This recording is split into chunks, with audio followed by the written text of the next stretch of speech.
Sir, ఇది private school కాదు. Government మీకు శాలరీ ఇస్తోంది. ఇక్కడ చదివే పిల్లల మనసుల్ని ఇబ్బంది పెట్టి టీసీ ఇచ్చి పంపే అధికారం మీకు లేదు. నా కొడుకుని నేను సపోర్ట్ చేయడం లేదు. వాడి జీవితాన్ని కాపాడడానికి ఒక తల్లిగా నాకు మరో మార్గం తెలియడం లేదు సార్. వీడికి బలవంతంగా మీరు టీసీ ఇవ్వాలని నిర్ణయిస్తే ఏఈఓ డీఓకి కంప్లైంట్ ఇస్తాను. అందర్నీ కొట్టే పిల్లాన్ని ఈ స్కూల్లో ఉంచుకోలేమని కంప్లైంట్ ఇవ్వడం మాకు కూడా తెలుసు. వీడి మీద ఎవరు కంప్లైంట్ ఇచ్చారు? స్టూడెంట్స్ ఎవరిచ్చారు? పేరెంట్స్ ఎవరిచ్చారు? నాకు చెప్పండి. వాళ్ళ అడ్రస్ ఇవ్వండి. వాళ్ళని కలిసి కాళ్ల మీద పడైనా సరే కంప్లైంట్ రిటర్న్ తీసుకోమంటాను. మీరు వీడిని ఈ 3 నెలలు ఈ స్కూల్ నుంచి పంపించే ప్రయత్నం మాత్రం చేయొద్దు. వచ్చే సంవత్సరం నేను వీడిని వేరే స్కూల్కి మారుస్తాను. వీడొక పెద్ద సమస్యలు ఎదుర్కొనే ముందు మీరే టీసీ తీసుకుని వెళితే అది మా స్కూల్కి చాలా మంచిది. నేను ఒప్పుకోను సార్. యాన్యువల్ ఎగ్జామ్ అయ్యే వరకు వీడిక్కడే చదువుతాడు. లేకపోతే నేను చట్ట ప్రకారం యాక్షన్ తీసుకుంటాను. నేనిలా మాట్లాడానని మీరు వీడి దగ్గర కఠినంగా ప్రవర్తించకూడదు. ఈ విషయంలో మీకింకే సమస్య లేదనుకుంటాను. మా వల్ల మీకొచ్చిన సమస్యలన్నిటికీ క్షమాపణ అడుగుతున్నాను. వీడు కడుపులో ఉన్నప్పుడే వీళ్ళ నాన్న జైలుకి వెళ్ళాడు. నేను ఒంటరిగానే వీడిని పెంచి చదివిస్తున్నాను. నేను సరిగ్గా పెంచకపోతే అది వీడి తప్పు కాదు, శిక్ష పడాల్సింది నాకు. దయచేసి నా బిడ్డ చదువు చెడగొట్టొద్దు. నేను చేసిన తప్పుకి నేనే ప్రాయశ్చిత్తం చేస్తాను.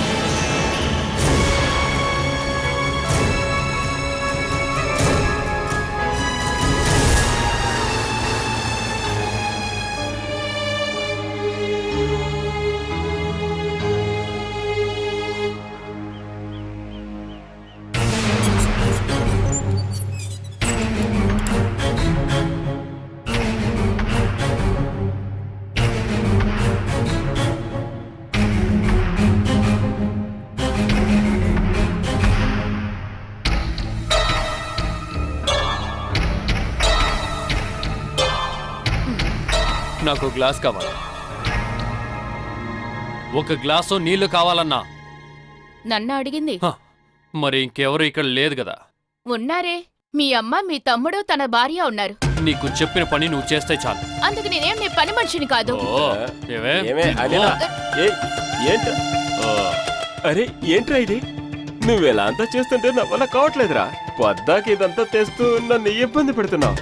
ఒక పెగ్గేసుకోవడానికి దారేమైనా ఉందా అని వెతుకుతున్నాను. కానీ డబ్బుకి ఇంత కష్టపడుతూ ఉంటే నువ్వు ఇదంతా ఎలా తీసుకొచ్చావురా? అదంతా నీకు అనవసరం. గ్లాస్ లో నీళ్ళు ఇచ్చావంటే నీకు ఒక పెగ్గిస్తా. అనిలా, నువ్వు లోపలికెళ్ళి ఒక గ్లాసు కాసిన నీళ్లు తీసుకురా. చూడండి, ఈ ఇంట్లో కొంచెం తాగడానికి నేను ఎప్పటికీ ఒప్పుకోను. నువ్వు అనుమతించకుండా పోవడానికి ఇల్లు నీకు రాసిచ్చారంటే నాకు ఇంట్లో హక్కు ఉంది కాబట్టి నేను ఇలా చెప్తున్నా. ఇక్కడ ఇలాంటి ఒప్పుకోము. అయితే నువ్వు వచ్చి ఆపి చూడు. నేనేం ఆపను. ఇంట్లో కొంచెం తాగి ఇబ్బంది పెడుతున్నారని పోలీస్ స్టేషన్ కి ఫోన్ చేసి చెప్తాను. వాళ్ళు వచ్చి చేయాల్సింది చేస్తారు. దాని ఇలాగా అరుస్తూనే ఉంటుంది. నువ్వు ఇదంతా పట్టించుకోకు. మన ఇది ఇక్కడే తాగాలని రూల్ ఏమైనా పెట్టుకున్నావు ఏంటి? ఎయిర్పోర్ట్ వాళ్ళ సహాయం వల్ల మనకింత పెద్ద వాకిలి దొరికింది కదరా. నువ్వు రారా. ఎవరికి భయపడా? భయమా? ఎవరిని చూసి? ఆడవాళ్ళని నమ్మలేమురా, చెప్పింది చేసేస్తారు. నీకెందుకురా ఈ అనవసరమైన సమస్య అంతా? నువ్వు రారా. అరే ఒక నిమిషం, నేను వెళ్ళి గ్లాసు నీళ్ళు తీసుకొస్తాను. వేణు, ఇది పట్టుకో. నువ్వు ఎట్రావే. వదలండి.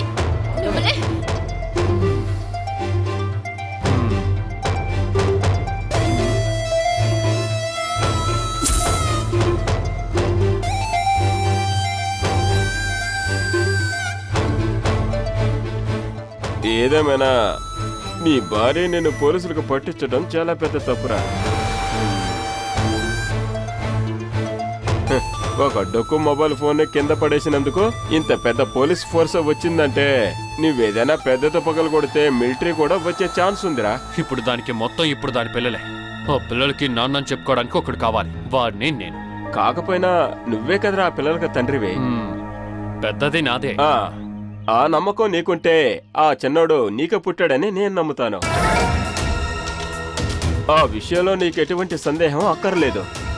ఏమైనా ఆ సమయంలో బాలా నీతో జీవించినప్పుడు ఏ అక్రమ సంబంధం కూడా లేదు. కానీ జైల్లో ఉన్న తర్వాత ఏదైనా కనెక్షన్ ఉందో ఏమో నాకైతే తెలియదు. కానీ ఇప్పుడు తను నడుచుకునే విధానం నాకు నచ్చదు. అది నువ్వే చూసుకోవాలి. 4 వైపుల పోలీస్ ప్రొటెక్షన్ తోనే కదా ఇప్పుడు బతుకుతోంది. అందులోంటి బయటికి తీసుకురావడానికే నువ్వు తెలివిగా నడుచుకోవాలి. ఆ పప్పులని తన దగ్గర ఉడకం. నన్ను కుక్క కింద మూలలో పడేయడమే తన ప్లాన్. ఇన్ని రోజులు తనకి ఎవరెవరితో కనెక్షన్ ఉందో తెలుసుకోవడానికి నేను సైలెంట్గా ఉన్నా. రేయ్, నువ్విలా తాగి వెళ్ళడమేరా ప్రాబ్లం. తాగిన తర్వాత మన బిహేవియర్ అంతా మారిపోతుందిరా. మన మనసులో ఉన్నట్టుగా బయటికి నడుచుకోలేవురా. చెప్పాలంటే మనం ఎక్కువగా ఎవరినైతే గౌరవిస్తామో వాళ్ళనే షూట్ చేయాలనిపిస్తుంది. మన తోబూటు లాంటిది అనుకున్న అమ్మాయితో కూడా మనం తప్పుగా కూడా నడుచుకుంటాం. ఇదంతా మన ప్రాబ్లం కాదు. దీనంతటికీ కారణం ఇదిగో ఈడే మందుగాడు. నాకు వీడిని చూస్తేనే అస్సలు నచ్చదు. చూస్తే వెంటనే తాగేయాలని అనిపిస్తుంది. ఇక నుండి నేను ఒక మంచి భర్తగా బతుకుతానని తను అనుకుంటోంది. అంతకంటే నీకు వేరే దారి లేదా? తనకి నేను ఒక పెద్ద బాంబు పెట్టబోతున్నాను. తను అస్సలు ఎదురు చూడని ఒక బాంబు అది. రేయ్, అది అద్దిల్లురా. నువ్వు తాగేసి వెళ్ళి ఆ ఇంటి మీద బాంబేసావంటే నిన్ను పోలీసులు పట్టుకుంటారు. రేయ్, తన జీవితంలో నేను బాంబు పెట్టబోతున్నానని చెప్తున్నాడు రా. ఆ 2 పిల్లలు ఉన్నారుగా, ఆ పిల్లల్ని తన జీవితం నుంచి విడదీయబోతున్నాడు రా. దానికి కావాల్సిన పనులు కూడా స్టార్ట్ చేశా. ఫస్ట్ స్పార్క్కే బాలా షాక్ అయిపోతుంది. షాక్ కొట్టిస్తా.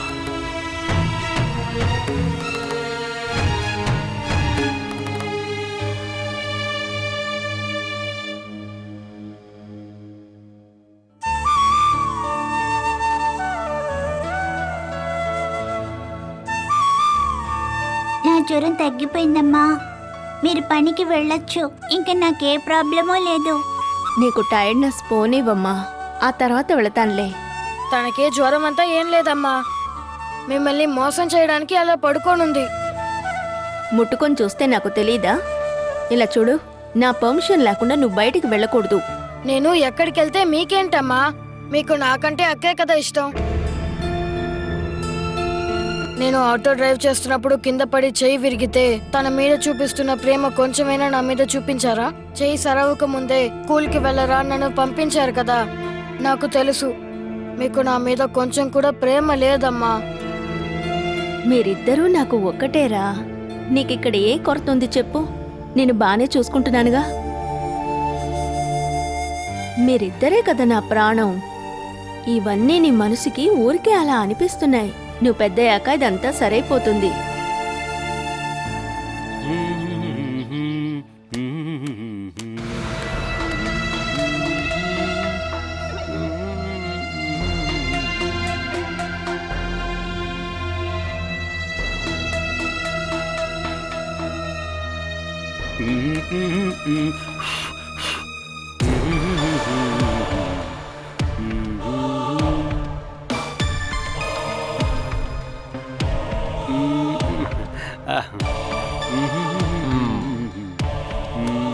ఇది కొనడానికి ఎంత అయింది?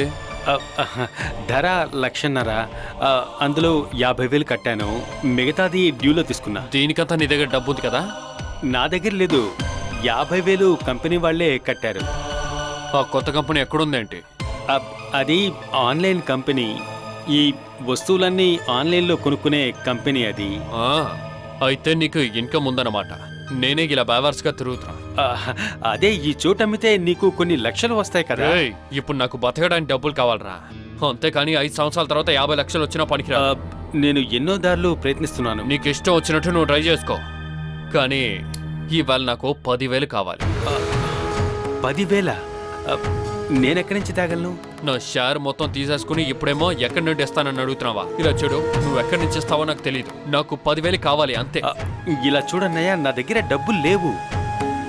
సరే, అయితే ఈ బుల్లెట్ తాళం ఇచ్చాయి. ఎందుకు రే? నేను ఎక్కడైనా తాకట్టు పెట్టి 10,000 రూపాయలు తీసుకుంటాను రా. డబ్బు వచ్చిన తర్వాత నువ్వు తిరిగి తీసుకో. నువ్వే మర్యాదగా తాళం ఇస్తావా లేదా కొట్టి తీసుకెళ్దా? 5 నిమిషాలుండు. నేను ట్రై చేసి చూస్తాను. కొంచెం త్వరగా రా.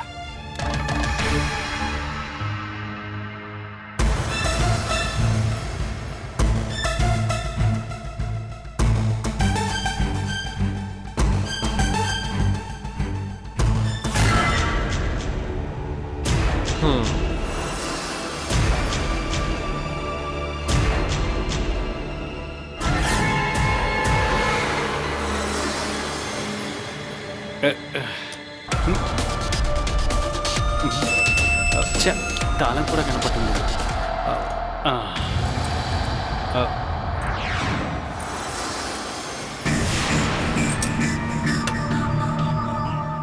అదిగదిగో చూడు, చూసావా? చూడు, గుడ్ కదా, ఫుల్గా తినేసాయి.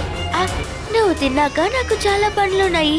స్నానం చేయాలి, డ్రెస్ వాష్ చేయాలి, ఇంకా చాలా ఉన్నాయి. తిను తిను, అలాగే.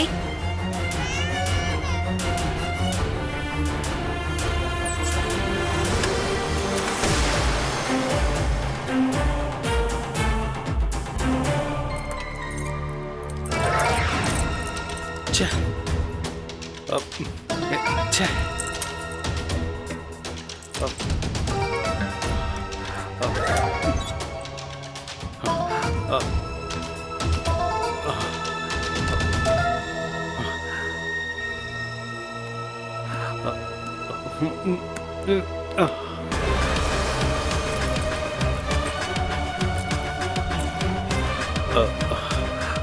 ప్రస్తుతానికి ఇది ఇద్దాం.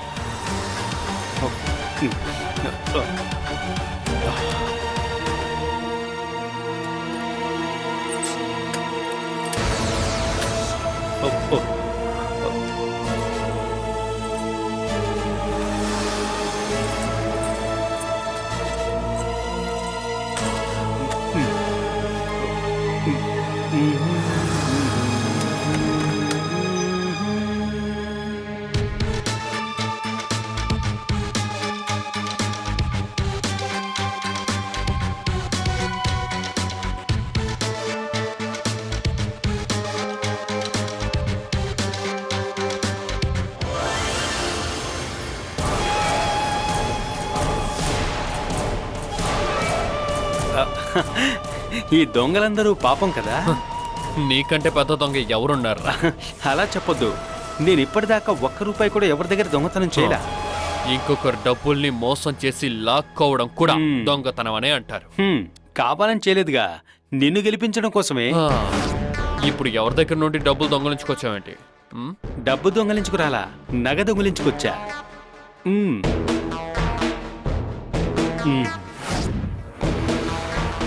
నా భార్య గాజు తనకు తెలియకుండా దొంగలించుకొచ్చా. తాకట్టు పెట్టి నెక్స్ట్ ఏదైనా ఫంక్షన్ వచ్చేలోపు తిరిగిచ్చేయాలి. నేను తాకట్టు పెట్టను, నువ్వు తాకట్టు పెట్టి నాకు డబ్బులు తీసు. అది వర్కౌట్ అవ్వదు. నేను నగ తాకట్టు పెట్టిన విషయం తనకు తెలిసిందంటే ప్రాబ్లం అవుతుంది. నువ్వే తాకట్టు పెట్టి డబ్బులు తీసుకో, అదే మంచిది. ఇది నిజమైన బంగారమేగా? 916. అలా అయితే నీకు మంచిది. డూప్లికేట్ ఇచ్చి నన్ను పోలీస్ దగ్గరికి ఇరికించాలన్నదే నీ ప్లాన్ అయితే ఇలా చూడు, నీ బాడీ ఈ చెరువులో ఉన్న బురదలో ఉంటుంది. ప్రామిస్ గా ఇది ఒరిజినల్లే. తనకు వాళ్ళు అమ్మిచ్చింది. ధైర్యంగా తాకట్టు పెట్టొచ్చు. లోపల పెట్టన్నయ్యా, ఎవరన్నా చూస్తే ప్రాబ్లం అవుతుంది. పెట్టు. ఒకసారి సరిగ్గా చూడవు, కావాలంటే నువ్వు కూడా బాగా చూడు.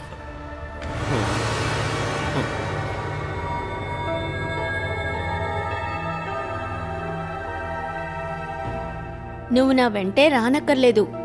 వినుకు కూడా టిఫిన్ పెట్టి త్వరగా ఇద్దరు స్కూల్కి వెళ్ళండి. ఇవన్నీ మీరు చెప్పకుండానే నేను డైలీ చేసే పనులు కదమ్మా. అయినా చెప్పకుండా వెళితే నాకు బాగుండదు కదా. లోపలికి వెళ్ళు. ఫ్రంట్ డోర్, బ్యాక్ డోర్ ఎప్పుడు లాక్ చేసుకుని లోపలుండాలి. ఎవరైనా వస్తే కిటికీ తెరిచి మాట్లాడాలి. అర్థమైందమ్మా, మీరు బయలుదేరండి. నువ్వు లోపలికి వెళ్ళి తలుపులేసుకో, తర్వాత వెళ్తాను. సరే.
నువ్వేంటిక్కడ?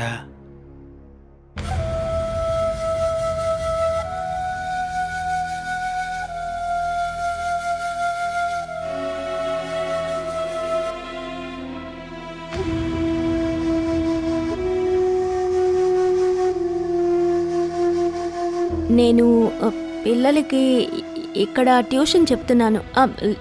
లేదు, ట్యూషన్కి పంపిస్తున్నాను. ట్యూషన్ ఫీజు ఇద్దామని.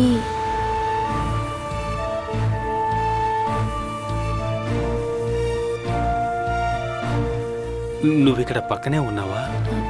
కొంచెం అటు సైడు. అయితే నేను గెస్ చేసింది కరెక్టే. 2 రోజుల క్రితం నిన్ను జంక్షన్లో చూశాను, రోడ్డు క్రాస్ చేసేటప్పుడు.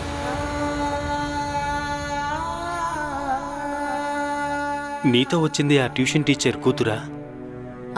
అవును. మనం ఒకనొకరం చూసుకొని దాదాపు 7 ఏళ్ళు అవుతుంది కదా.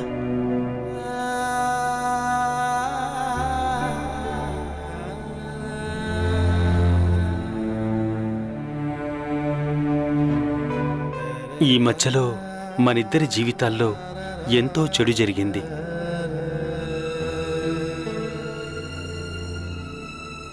నా కూతురు కూడా ఈ టీచర్ దగ్గరికే ట్యూషన్కి వస్తోంది.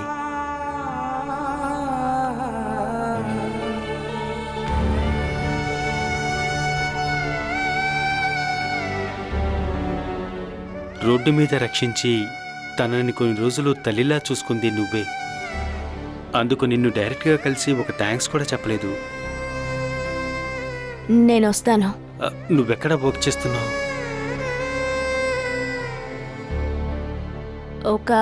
ఒక ప్రైవేట్ ఆఫీస్లో. నేను అర్జెంటుగా వెళ్ళాలి. బాలా,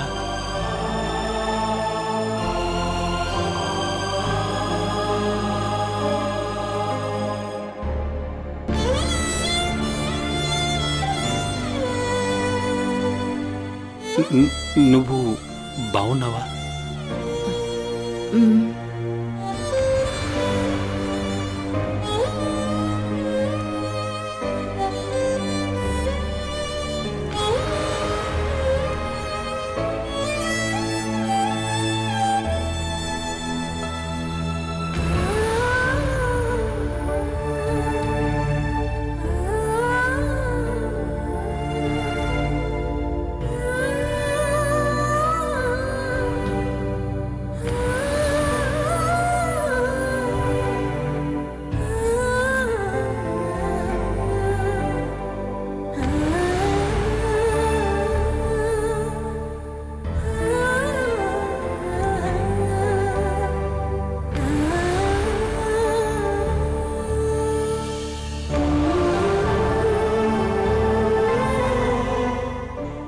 ఇదిగోండి, దీంట్లో సైన్ చేయండి. సైన్ చేయండి.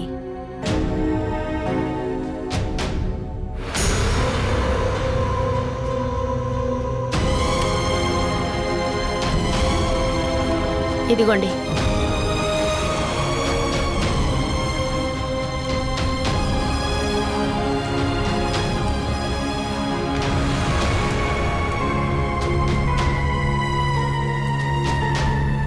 నగని విడిపించేటప్పుడు ఇది తీసుకురావాలి.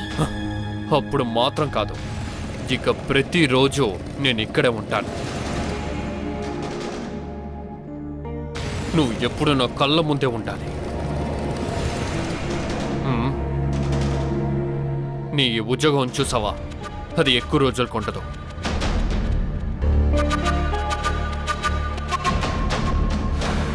ఉండనివ్వను.